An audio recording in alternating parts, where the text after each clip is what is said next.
semua, Assalamualaikum warahmatullahi wabarakatuh. Terima kasih sudah berkenan untuk menyaksikan video saya kali ini. Di video kali ini, saya sebagai kelompok 1 pada mata kuliah pengolahan kelas akan mempresentasikan kepada kalian semua materi tentang konsep dasar pengolahan kelas.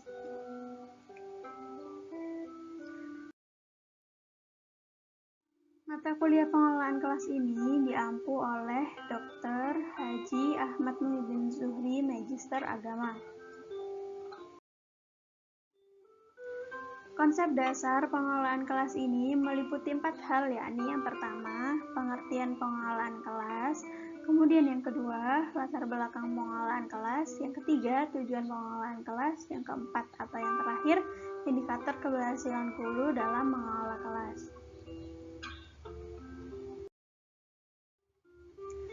Pengertian sejarah singkat tentang pengelolaan kelas, yakni pengelolaan kelas pada kurikulum 2006 lalu berbasis teacher center learning, sedangkan pengelolaan kelas kurikulum 2013 haruslah berbasis student center learning sesuai dengan kurikulum 2013 yang berpusat pada siswa. Pengelolaan kelas kurikulum 2013 ini yang berpusat pada siswa ini harus mampu menjaga proses pembelajaran berpusat pada siswa yang dinamis dan variatif agar tetap kondusif untuk proses belajar.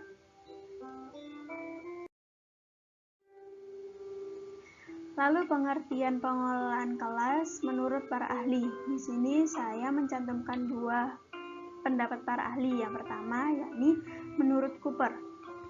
Cooper mengatakan bahwa pengelolaan kelas adalah seperangkat kegiatan untuk mengembangkan tingkah laku siswa yang diinginkan dan mengurangi atau meniadakan tingkah laku yang tidak diinginkan, mengembangkan hubungan interpersonal dan iklim sosio-emosional yang positif, serta mengembangkan dan mempertahankan organisasi kelas yang efektif dan produktif.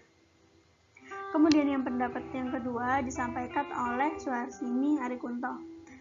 Beliau berkata bahwa pengelolaan kelas adalah suatu usaha yang dilakukan untuk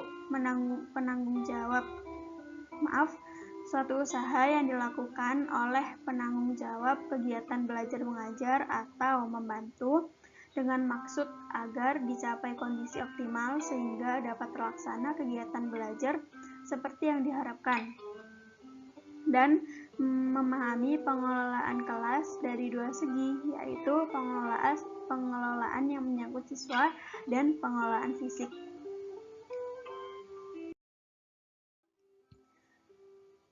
Kemudian latar belakang pengelolaan kelas. Jadi, sebagai suatu kegiatan yang sadar akan tujuan, maka dalam pelaksanaannya berada dalam suatu proses yang berkesinambungan dalam setiap jenis dan jenjang pendidikan. Dalam pendidikan, guru merupakan pemegang peran utama dalam proses belajar mengajar. Jadi, pada pendidikan ini, guru merupakan titik penting suatu kegiatan belajar mengajar. Guru juga berperan sebagai pengelola dan fasilitator proses kegiatan belajar mengajar yang berusaha menciptakan kondisi belajar mengajar yang efektif. Dan hakikatnya, kegiatan belajar mengajar ini akan melibatkan semua unsur yang ada dalam sekolahan, baik benda mati maupun makhluk hidup. Dengan demikian, dengan proses kegiatan belajar ini, guru tidak hanya memiliki pengetahuan untuk diberikan kepada murid-murid saja. Jika guru hanya memiliki pengetahuan saja, maka itu tidak cukup untuk melakukan pengelolaan kelas, tetapi guru juga dituntut untuk memiliki kemampuan manage atau mengelola kelas, baik secara fisiknya sendiri maupun kelas. Maksud dari kata maupun kelas ini, guru bukan hanya memanage dirinya sendiri, tapi juga memanage segala yang ada di dalam kelas, baik siswanya maupun seluruh peralatan yang ada di dalam kelas. Ketika guru dapat mengelola kelas, maka akan tercipta suasana kelas yang kondusif, sehingga mendukung kegiatan belajar mengajar yang efektif dan efisien. Lanjut kepada bagian tujuan pengelolaan kelas. Tujuan pengelolaan kelas pada hakikatnya telah terkandung dalam tujuan pendidikan. Jadi, tujuan pengelolaan kelas ini sudah dijelaskan dalam tujuan pendidikan. Secara umum, tujuan pengelolaan kelas yaitu penyediaan fasilitas bagi bermacam-macam kegiatan belajar siswa dalam lingkungan sekolah. Dalam lingkungan sosial, emosional, intelektual dalam kelas. Sehingga dari segala aspek tersebut terciptanya suasana sosial yang memberikan kepuasan, suasana disiplin, perkembangan intelektual, emosional, dan sikap apresiasi pada siswa.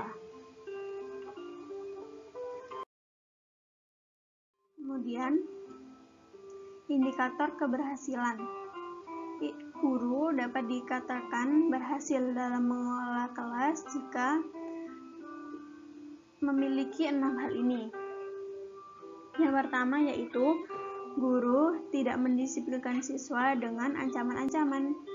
Lalu, guru dikatakan berhasil apabila guru mengerti bahwa perilaku siswa di kelas disebabkan oleh sesuatu, sedangkan disiplin bisa dipelajari.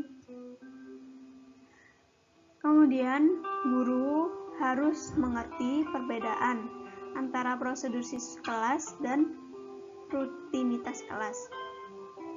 Selanjutnya, guru mengerti perbedaan antara pengelolaan kelas dan mendisiplinkan kelas.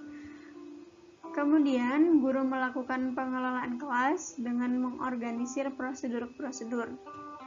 Kenapa guru harus mengelola kelas dengan prosedur-prosedur? Sebab prosedur mengajarkan pada siswa akan pentingnya tanggung jawab. Lalu sebagai guru, ia dikatakan sebagai guru yang berhasil dalam mengelola kelas jika ia pulang ke rumah tidak dalam keadaan yang sangat lelah.